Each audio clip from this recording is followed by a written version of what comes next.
Hello, everyone. Welcome to another podcast with Wahido Morata. Today, we have an amazing artist, an amazing actor, author, and speaker and creator, Tula Tzoras, which is a Greek name I've learned so far.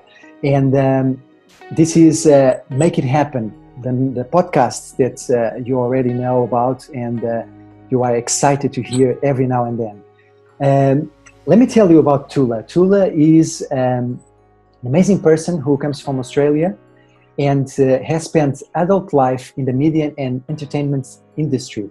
Between acting jobs, she also gained experience in the corporate arena. Tula is also a published author.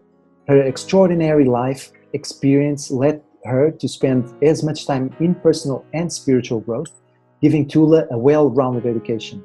Tula Tzoras has since integrated entertainment and empowerment, her two passions, so that you too reach your full potential and be all of who you really are.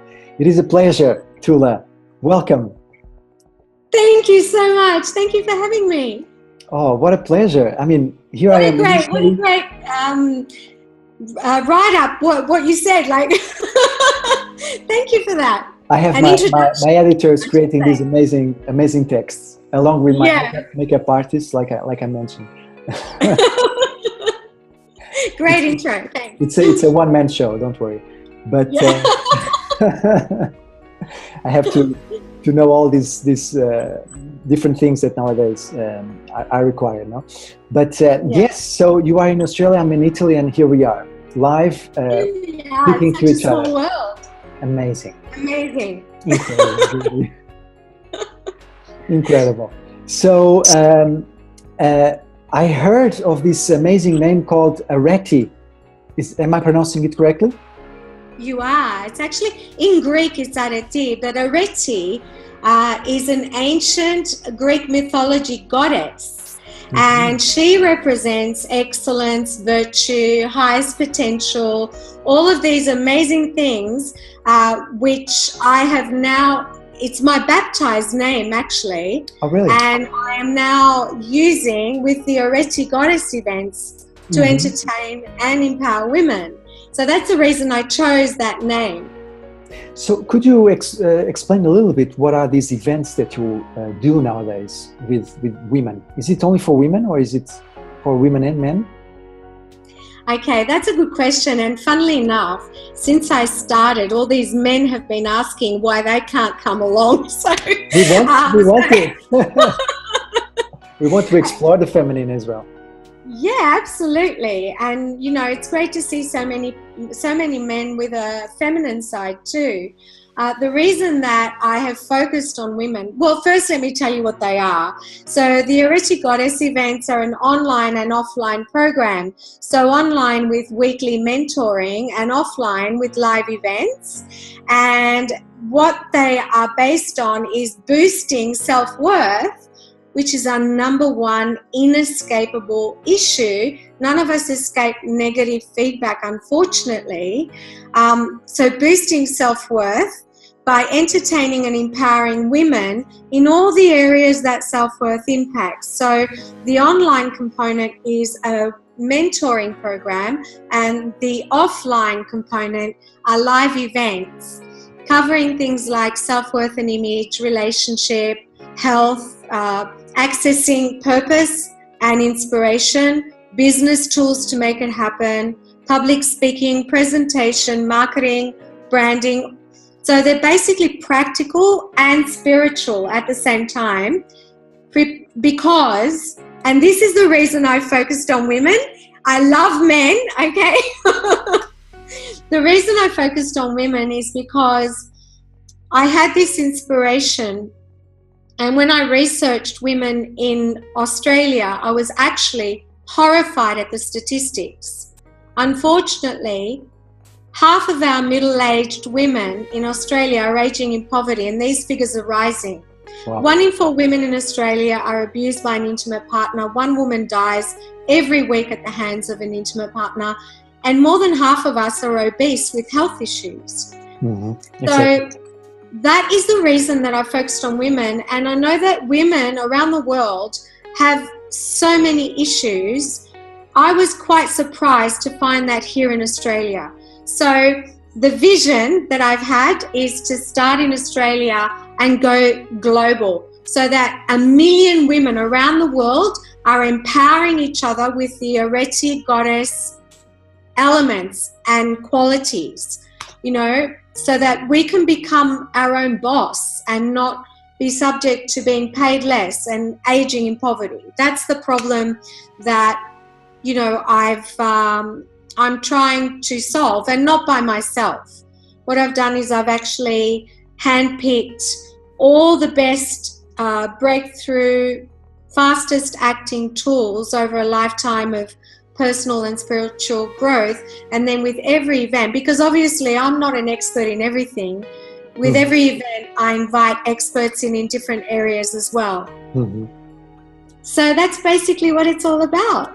Wonderful, wonderful. I mean, it's obviously such an amazing and vital job nowadays to empower women and to basically bring self-awareness to issues that, people think Australia is an amazing country, so big, so powerful, and so, ahead of time in many senses, and still things happen. And especially with women, there is this thing in the world about women just being used and abused and not really taken for what they are, right? And to bring those values up and to focus on those values, I think it's an amazing thing. And so you talk about creating life as a work of art. Well, this is what I advocate, that we can create life as a work of art, just like we create a beautiful meal. And it's only a matter of perception and transforming those negative beliefs and patterns with daily practice. Because what happens is, and many people will probably know this, is that in the first few years of our life, that's when we absorb everything and we absorb it as the truth.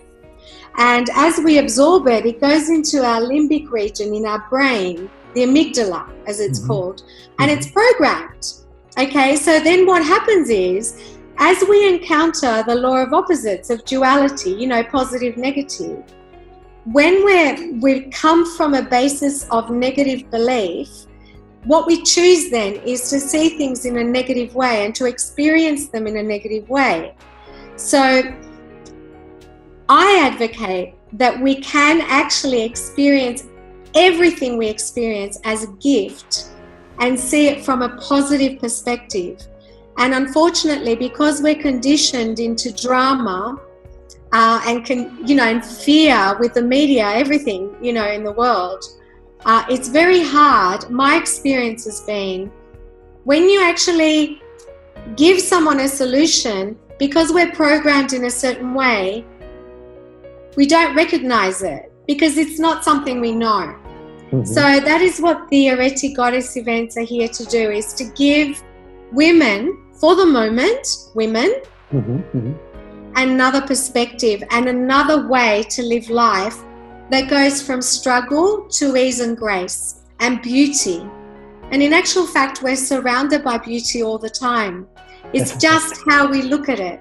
The sunshine, the sea, the trees, there's so much beauty around us.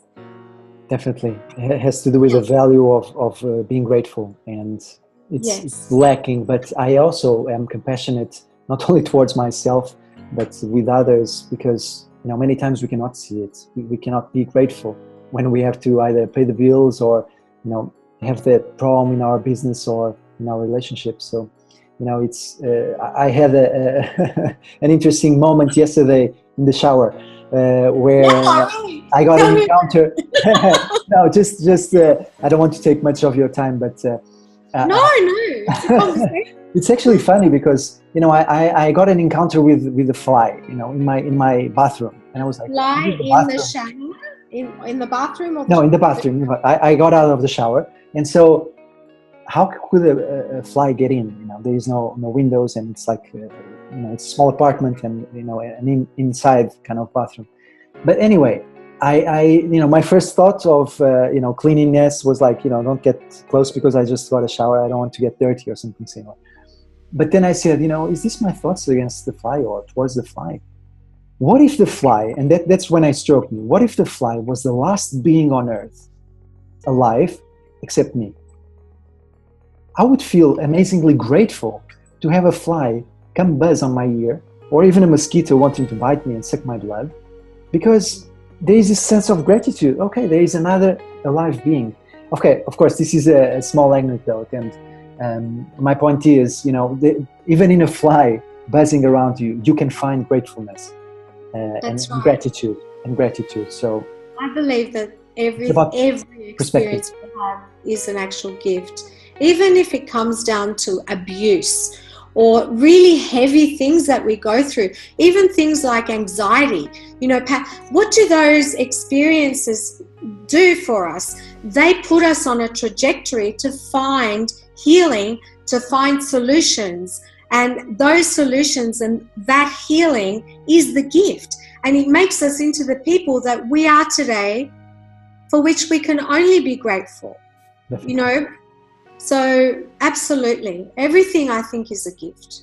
This is why I also love coaching in a broader sense, even because as a coach, you are able to actually look at the past, acknowledge the past, take the lessons from the past, and move on to the future. Because we cannot, we can't, it's a bit of a strong word, but we can sort of, putting it in the positive way, look at the present or the past as tools to actually create the foundations for us to build the life of our dreams. And I'm totally into dreams. It sounds like cliche and many times sort of airy-fairy, but I really do believe that we can create our dreams. And if it's not that case, then we will never be the greatest gift that we can be to the world and to everyone that lives in the world. Well, actually, I believe, and I don't think I'm the only one, that our only limit is our own imagination. If we didn't have imagination, how would we fly a plane or sail a ship or travel to the stars? That all comes from imagination. Our dreams are the only limits we have, and they're unlimited. So absolutely, I agree. And it's wonderful that you work with women in terms of belief systems, for instance, because that's, for me, the reason number one why people do not go further. It's because they believe, like you say, there is so much information gathered in childhood that it's like, stuck in the amygdala and doesn't let the other parts of the brain to actually work in order to help you achieve what you want to achieve. So breaking those... Sorry. So what happens is, because that happens in childhood, then we choose experiences, negative experiences. Even though every negative has a silver lining, a positive, we choose negative experiences to affirm those beliefs. Exactly. So we keep affirming them, Exactly. Yeah.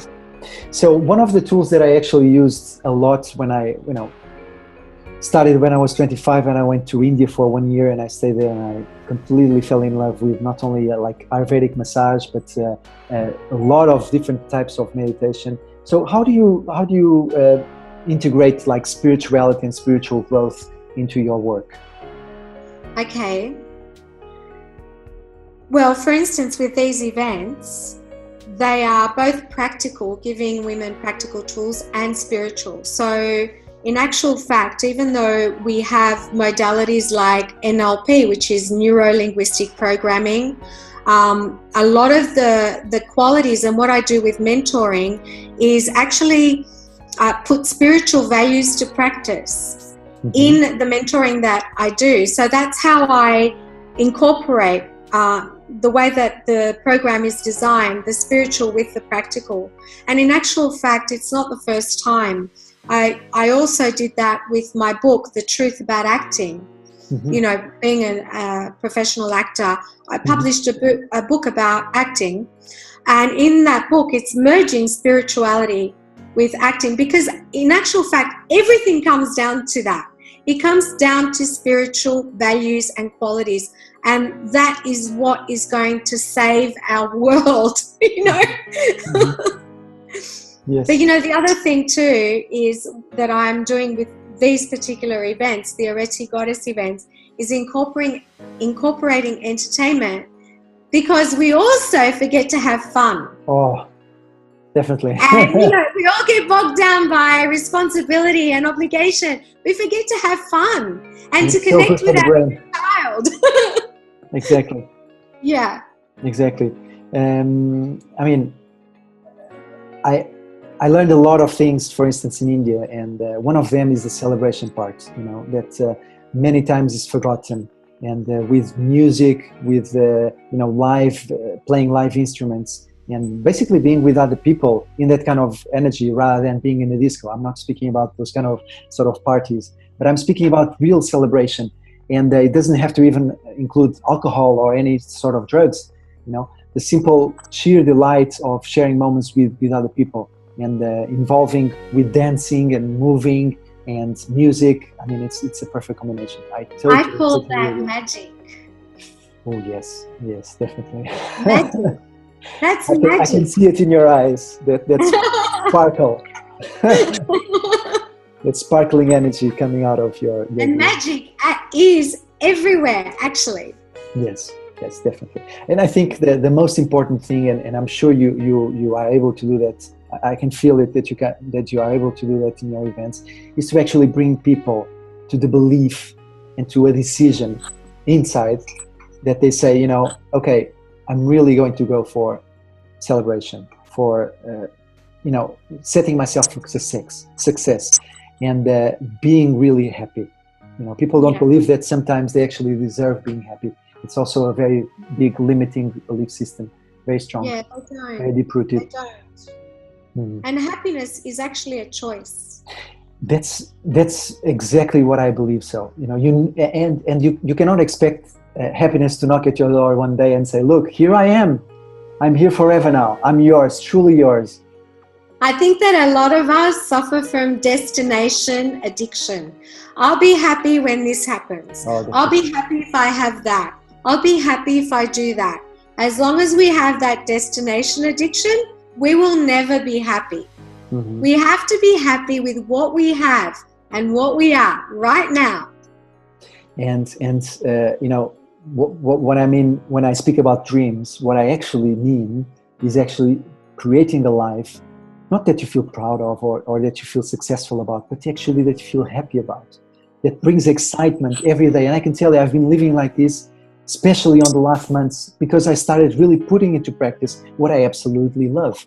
And that shines through. It's like I can see where you're coming from, because the practice is what creates the reality. The execution, the hands-on, hands in the mud, and making it happen. It's no wonder that we have connected at this particular moment. Then definitely, because I started this year as well.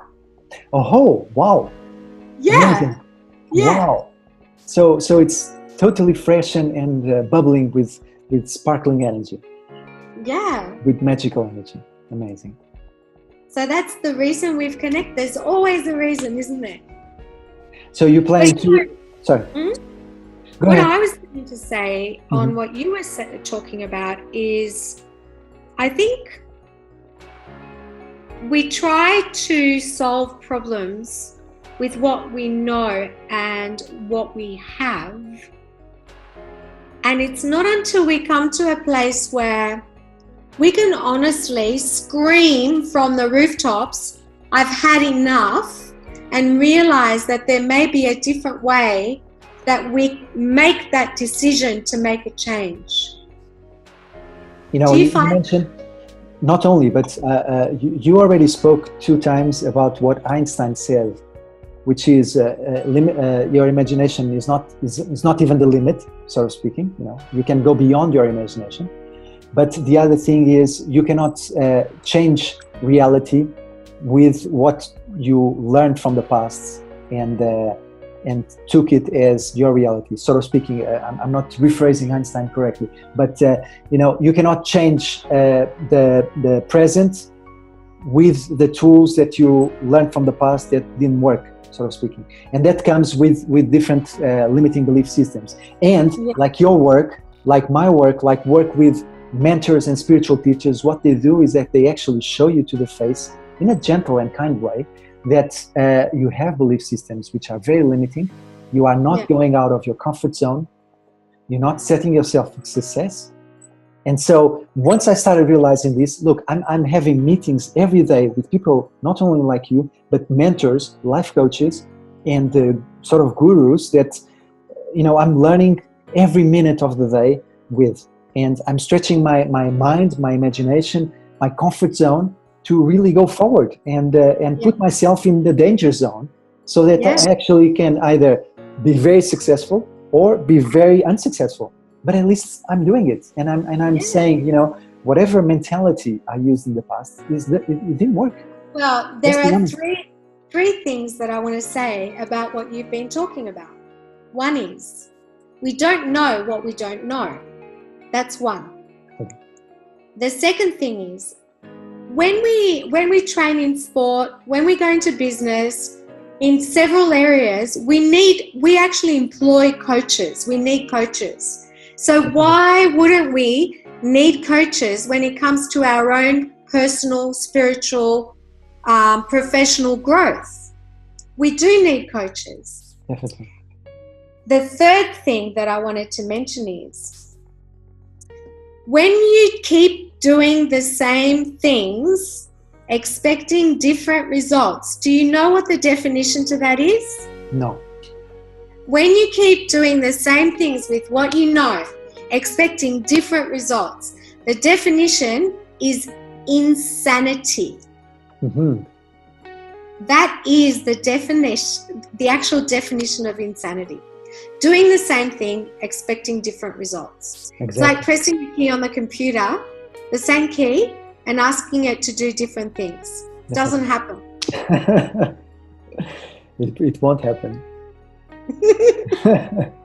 No, but I think sometimes people have to demystify the word also coach, because coach is just another way of saying teacher, but actually it's not a different way to say therapist. So it's not like we're trying to make or create a space of therapy. We are just trying to share the message and share our knowledge. I often think about either you are a Mozart. And even Mozart had teachers in the beginning. Either you have Mozart, either you are a Mozart, or you will always need someone to teach you how to play the piano. Mm. And there is nothing wrong with it. The one of the main things of insanity is actually the ego. Because the ego is the first one that says, if I cannot do it by myself, then I'm not able to do it in the long run. I'm not confident. I don't think I can manage. All these kind of belief systems come up and just block you. Yeah. So the ego is a big killer, I think. Yeah. The ego is our biggest enemy. Yes. But it can be our biggest friend, biggest ally. And a healthy. I also believe that. Once you start, I love neuroscience, and many of the neurosciences that I heard, once you start, too. That I heard speaking about what I'm going to say, once you start thinking differently, thinking about new possibilities, just, from saying the ego is the killer to say the ego is the best ally, there's a chemical reaction that happens in the brain. Yeah, you're quite right, actually. You're quite right for that, yeah. And sometimes... Are you referring to neuroplasticity? Is that what you're talking about? Yeah. Not only, but the chemical reactions that happen in the brain throughout the rush of different hormones because of your thoughts, and because of your state, mental state, really physical do. state. I have to correct myself here because we really do have to be careful with what we say. It's so true. Yes, it's definitely. So true. Definitely. But, what happens many times is that everything is unconscious. Yeah. All the limiting belief systems. And this is another thing that, for instance, teachers or spiritual teachers or mentors are so able to pinpoint and tell you on the face, look, you are doing this to yourself. Can you realize it? And many times it takes, maybe years to realize. And that's the thing too, is like people can go to therapy and get it cognitively, intellectually. But what happens on a cellular and energetic level can still keep running those same old patterns. So a lot of it is unconscious. Absolutely. So in a practical sense, I'm curious to know which kind of sort of spiritual tools do you use in your events and with the people that you work with? Would you like to share that with our listeners? Yeah, of course. So basically, all of the events have a component of meditation. Mm-hmm. And also, I advocate yoga because yoga is so healing on so many in so many ways. Like, it releases cellular trauma. It is good for anxiety because it promotes breathing. It heals organs. It makes the body stronger. And then other, spiritual values, like, for instance, practicing non-judgment. Even if we can start by practicing non-judgment for half an hour in a day, sitting in silence and listening to ourselves and getting to know ourselves, practicing compassion and kindness, being grateful, gratitude, all those spiritual values in different ways. Like in relationship, I think my biggest, probably in all my learning and experience, I think Don Miguel Ruiz says it the best with the 4 agreements, and these are agreements we make with ourselves, and they are the impeccable word: never speaking badly about yourself or someone else. Don't take things personally, because it's, as long as we're accountable and responsible, other people's stories are not about us. Definitely. Don't make assumptions, which is about effective communication, is finding out the facts before we jump to conclusions, and doing our best. We can only do our best at any given time. I think they're fantastic. So I advocate those as well. What I've done is, in my journey, I've just chosen the best teachings along the way, and I bring them into the events. Wonderful. And I'm a true advocate of communication and self-communication, and which brings in the end self-awareness. And so I'm sure you speak about this, but I would like to just have your input about what is the top tool that you can share with us so that people can address anxiety and stress, basically. Okay, well, the biggest tool that I can recommend for anxiety is breathing. So anything that promotes your breathing, because when you breathe, a lot of us are chest breathers, and that's anxiety, right? But if breathing correctly is breathing into the stomach, the diaphragm. If we breathe deeply and slowly in and out, it has several benefits. Breathing correctly will stop us thinking. Breathing correctly promotes good health. Breathing correctly connects us to our source of inspiration, our guidance. Breathing correctly, with anxiety, a lot of it is negative thinking.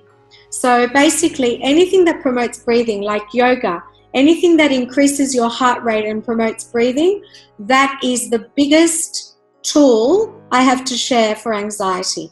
And in actual fact, I have an article published in 2 magazines on tips to overcome anxiety, and I'm happy to share that. Wonderful. If people, how can they get in touch with me? On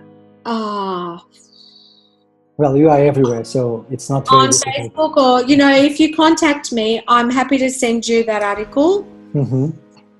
So that's on anxiety. That's my biggest tip. Yeah. Okay. I think many times people are not aware, because I'm fascinated not only with neuroscience but with the whole functioning of the body in a holistic way.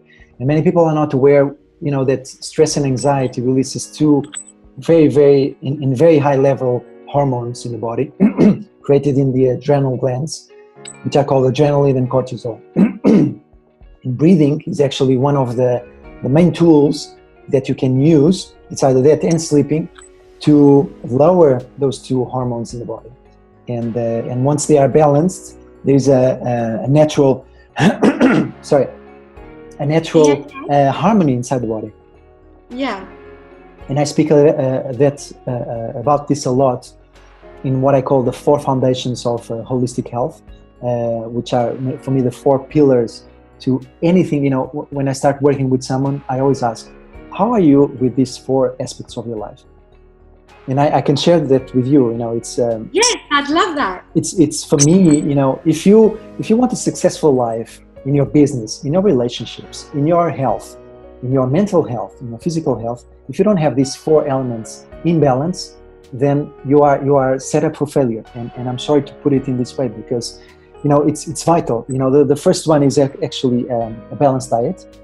And I'm a true advocate of vegetarianism and plant-based diet, which I've been practicing for 20 years.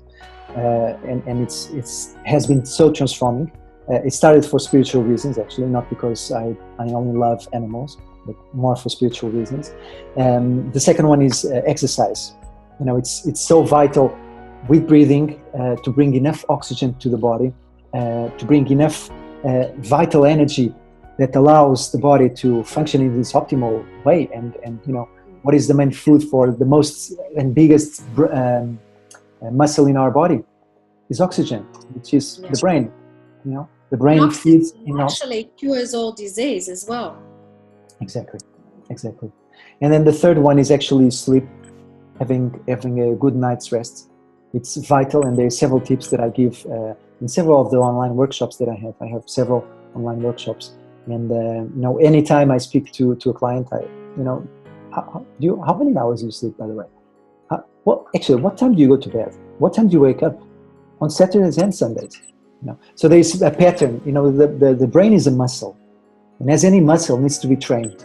And if it's not trained in the right way, it won't execute in the best way. So the brain needs a schedule, needs a structure. And so this is what you can give. And the fourth one is your water intake. What's that? Water intake. So water. Yeah. So it's not fluids even. It's how much water do you drink per day? How do you keep your body hydrated? And how many liters do you actually drink? Because I had twice kidney stone problems, and you know, at a young age, you know, it's genetic, I guess. And so I worked with urologists, and they told me, you know, it's not about how many fluids or the quantity of fluids you drink per day. People say, oh, I drink my coffees and my teas, and altogether I drink maybe like a liter or a bit more. But it's not about that. It's actually drinking water. And I once saw a scientist from Russia, and he said the best water is actually tap water, but with a big twist. Used with a filter. So they actually, the filter that I use is actually from Greece, and it's a ceramic filter.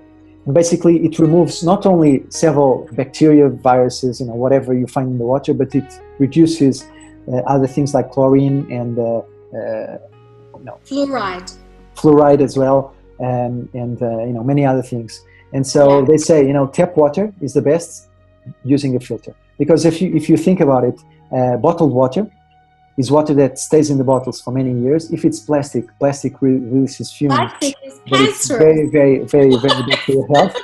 So, you know, the best one is actually tap water or bottled water with glass bottles. So, yeah, having these four things in mind always is a must to me. And if people say, oh, I feel tired, or I cannot focus, or I lack motivation, how is these four things? Put them into practice first and then see what happens. I have an invitation for you. Really? Wow. Yeah. Am I going to Australia? Our next event is Super Health. Oh, really? And I would love to have you streaming and sharing your 4 pillars of health. Oh, my goodness. At our next that event. Would be a pleasure. That would be an amazing. Would you like that? Pleasure. But is it okay for a man to do that?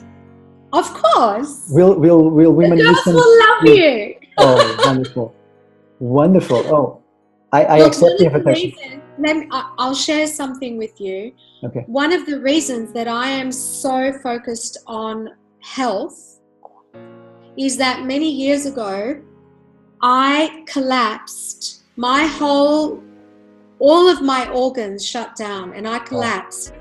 and I was diagnosed with chronic fatigue syndrome, which I have been working towards alleviating ever since. So things like sleep, diet, water, all of those, like that is why I'm so passionate about health, because I did too much and I collapsed. So I completely relate to what you're saying. You know, at the age of 22, I became a tennis coach. You know, I went to the Tennis Coach Federation. I was a tennis player for many years, and I really wanted to start teaching. And basically, a big thing happened to my life, which was from an athletic point of view. I understood that if the body is not in ultimate alignment with your absolute strength and power in terms of muscles and brain and hormones, then you will never be able to do anything else in life. And you know, if you think about, you know, the big leaders of the world, they always have, in a way or another, a very balanced lifestyle in terms of exercise, in terms of eating, in terms of sleeping. And you know why? Because they have coaches that sort of force them to do it. You know, they don't have any choice. At that level, unless you are at optimum health. Exactly. Yeah. So you can have, or you can envision, or you can dream about having an amazing lifestyle, have an amazing, I don't know what people nowadays, because I'm not so materialistic in that sense, but, you know, a car and a house and, you know, dream holidays, and have amazing relationships and having an amazing business if you don't have an amazing health. And people think about the body in terms of physical body, and it's true, but the mental body, the emotional body, the emotional IQ, it's all related to the brain. And this is why neuroscience for me is so fascinating, because once you start tapping in to the hormones that are vital for the brain, such as dopamine, melatonin, which is only created, by the way, or mostly when you sleep, during your sleep. Yeah, sleep. Yeah. Or serotonin, which creates melatonin as well. Yeah. And how to balance those hormones. I don't know what's happening with my voice today, sorry. And if you are not able to monitor the influx of hormones in your brain, then you get chronic fatigue or you get overwhelmed. And I've been there. I've been stressed out for the last 6 years until I decided to make a change. And so I really believe that without good health, you know, you're set to. And actually, you know, what you were saying about diet, the gut is the brain. Gut and brain connection. But you know, it happened to me when I was working on my global humanitarian project. Because what happened was I had a vision that was to end poverty and suffering in the world. And then the ideas started downloading. I wasn't sleeping at night. I got a group of volunteers together. I was working with the United Nations because my vision was synonymous to the UNMP. So I was working, you know, for bread and butter. I was working as an actor. I had a group of volunteers working on the project, and I wasn't sleeping at night because I kept, like a radio, I kept getting all these ideas. And on the internet to the UN in the middle of the night in New York, because I'm in Australia. So in effect, I didn't get a good night's sleep for a year, and then I collapsed. That's what happened. I actually went to an energetic healer at the time and didn't say anything. And she said, I don't know what you're doing, but you have the weight of the world on your shoulders. That's what she said to me. Yes. And I can tell you there's a very big misconception about the night owls being tremendously high on EQ and IQ and being the leaders of the world. You know, there's this belief that, you know, high successful people don't need to sleep much and they are always, you know, on the go and this and that. There's two things that I like to say about that, because, you know, people believe that this is actually true. It can be true because it releases a lot of different hormones that actually makes you totally fired up. And there's also like beverages like coffee and, you know, taurine and other chemicals that can actually boost. Adrenaline. It's adrenaline. Exactly. But I heard many scientists say the opposite, which is what I advocate. Without good sleep, you are set for failure and disease. Because when people keep running on adrenaline, which is what I did, then you get what is called adrenaline fatigue. Exactly. That's what happens. Exactly. And your adrenal glands are totally overwhelmed. And then you have back pain also, you have problems with your spine, and a lot of different issues, definitely. So here you are in the path to rescue relationships.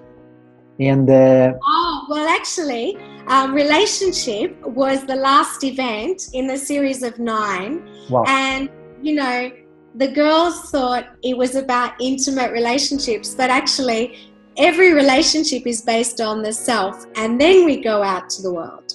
So what is your question? So my question is, how do you actually rescue your relationship, say, towards yourself and towards others? Is it even a concept that it's worthwhile considering the rescuing part, sort of speaking, or is it about being self-aware and taking a decision on how to deal with that relationship? I'm telling this because, many times we are into, sort of karmically speaking, engaged with people which are sort of negative towards our lives, but we cannot break out of the relationship. So is it a matter of rescuing the relationship, meaning healing the relationship with that person, for instance, or basically being clear that separation is the best? Okay. Firstly, I published an article in 2 magazines, and I may have called it Relationship Rescue. However, my current article is Tips to Transform Relationships. Mm-hmm. And you're actually speaking specifically about intimate relationships. And what I will say on that is that every relationship begins with the self. And I'm going to share a concept that is quite difficult, quite a big concept to, I guess, perhaps understand. Mm-hmm. And that is that every relationship is a mirror. Definitely. So at any given point in our life, what we do is according to where we are as a person, and the way to have a good relationship with ourselves is to boost our self-worth. But where we are as a person is what we actually have in front of us, not only in intimate relationships, but the whole world. But let's talk about intimate relationships. So say, for instance, we're in a toxic relationship, and you can say, well, I'm not like this, but my partner is abusive, or my partner is, I don't know, an addict or toxic, whatever. We can say that. But in actual fact, we're in that relationship too. So when we're in a relationship with someone who is, say, abusive, and we're not abusive, we're doing 2 things. 1, we are enabling that person by being there. But 2, we're looking at a mirror of qualities in that person that we ourselves embody, but we do not accept. We don't like them. So how do you transform that is the big question. Okay, I think that there are levels, like if someone is actually hurting you, mm-hmm. then it becomes a case of survival. You have to leave. Mm-hmm. And unfortunately, many people, I'll say women because I'm a woman, definitely. Many women, what happens in that abuse cycle is that the man will abuse them, but then put the blame on them. So their self-worth is so low that they find it difficult to leave, and they start believing it's their fault. Exactly. Okay, so it isn't that easy, but I think that in a situation that where a person is in danger, you have to leave. What can you do? But in another situation where there is if a person is healthy enough in their self-worth that they can look at the other person Well, firstly, actually, I don't think if a person is very healthy in their self-worth, they would be with that mirror. But say, for instance, there is still an aspect and you are with that sort of mirror that's giving you abuse in some way, whether it's, emotional, mental abuse, whatever. I think that the best way to transform that is, and the only way that I know, is by example. Because we can't change people, we can't ask them to be something they're not. All we can do is put up a good example, a loving, heart-centered, good example. And then it's up to them to make a choice. And in most cases, people tend to be inspired by example. And if they're not, then it comes down to a choice of whether to stay or leave. At the end of the day, love is acceptance. So relationships, in my humble opinion, only ever break down when it comes to something that we can't accept, absolutely cannot accept. Does that answer your question? Definitely. And, many times I don't believe in therapy, many times, because of the amount of time that it takes to look at something so clear and simple, at least for me, which is when there is abuse, there is the energy of abuse, however it comes from, either from the person that takes it or gives it, but the energy is there between two people. And so once you are aware of that, once it's conscious, then it's just a matter of this decision. Do I want to stay in this energy or do I want to move? What happens in relationship is many times there is so many other different kind of aspects that either consciously or unconsciously leave us in that space. And many times it's about love. People love each other. This is a very, very extreme and whatever example, but I had a very specific relationship with my father. But there was love. It was the foundation of the relationship. But the practice was totally different. And so in a relationship, people, I believe that the person that abuses and the person that is abused, they love each other. But there is so many other things that are coming into the space of love that totally disrupts. And I believe that that's what makes things so difficult. Because people want to live, but they love. People want to be aware, but they want to actually close their eyes because of love. They don't want to see the abuse. They don't want to say, especially parents, oh, I'm in an abusive relationship, but I want to stay because I love the person. It's crazy. Yeah, and that's the thing about love is pure and good, and anything else is a lie. This friend of mine once said to me, that when two people go into a relationship, a really great thing to do is do your own work on your own stuff, and then don't bring it into the relationship because the relationship has its own life. So my idea of a really great relationship is one where obviously we're all made up of light and shadow. We all have that within us, but it is one where the main focus is to work as a team and think the best of each other and encourage each other and support each other to be the best that we can. And I think that people ultimately get together in relationships to heal something. Definitely. And then they, might move on after that. But that's my idea of an enchanted, healthy relationship. Because a healthy relationship is not abusive. Exactly. And a healthy relationship always starts with yourself. And for me, that's, the self-awareness. And, I believe in karma, and I believe that there is a lot of forces that are beyond us, especially on the unconscious realms. But it's when it comes conscious, it's really about us taking that step to decide, today things are going to change, and to make that decision. And it's also making a conscious effort to, for instance, to be kind, or perhaps when we get angry, to take a few deep breaths and perhaps not respond in the moment, but go away and come back when we're calm. You know, things like that you can actually put into practice.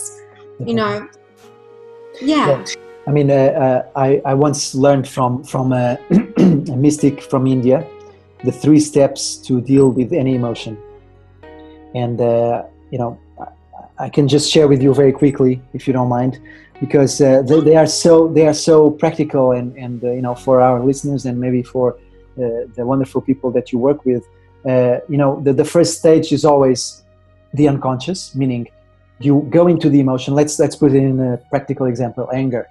You go into anger, you don't even recognize it, and you leave without recognizing that happened, and you think you're totally normal and things just happen because they needed to happen. The second stage is when you go into the emotion, but you recognize, you catch yourself when you are expressing the emotion, and you are able to stop it. The third step is when you, or the third stage is when you, before going into the emotion, say before going into anger, you recognize, oh, I'm going into anger, I remove myself, and I come with a conscious relationship to the emotion and express myself in a clear and kind way. Yeah. So I truly believe it has a lot to do with mindfulness, doesn't it? Definitely, and definitely. I was going to say something else which is not totally related, but definitely, you know, the sense of attachment. I wrote a blog a few days ago that I posted about attachment, and you know, it's so, you know, mindfulness is in everything that we do, or can be, if we come from a conscious space. Mm-hmm. Yeah, attachment's another big one, isn't it? We could talk for hours. we could. I'm not sure when to stop, really. I don't know about your commitments, but yeah. You know, it's just, wow. Okay, just, yeah. You know, it flows and it flies. Well, but maybe we can just come to a closure, and you know, I really am very surprised to have met you and to have learned so many things. I mean, I do basically this podcast in a bit of a selfish way, because I want to learn more and more about how to achieve other things that I believe people are experts in. And so it was really amazing to speak to you. And you know, to our listeners from Australia coming directly here to the podcast, one last tips that you would like to leave, yes, so that people can stay ahead of time and can put into practice their imagination and their dreams. This is the biggest tip that I'm going to share with you right now. Ooh, sounds exciting. That the only thing we can control is ourselves. We cannot control people, places, or things, and what other people think of us is none of our business. That is my tip. I don't know what to say, because it's so true, and there is nothing else to add. It's totally perfect. We finished in perfection. Yeah. We have. Tula, thank you so much for joining the podcast. Thank you so much for sharing the Arete Goddess events and bringing such an amazing work to the world, and all the biggest success for you, not only in Australia but worldwide, with your clients, with your pupils, and with everyone that you work with and touch. Thank you so much for your beautiful energy. Thank you, and thank you for the gift that you're bringing to the world. Namaste. Thank you so much. Namaste. This was another episode of Making It Happen with Wahido Marata. Please let us know what was the biggest teaching from Tula Tzoras that you heard in this podcast. Shoot us a message and keep in touch. Have a great day. Bye-bye. Bye.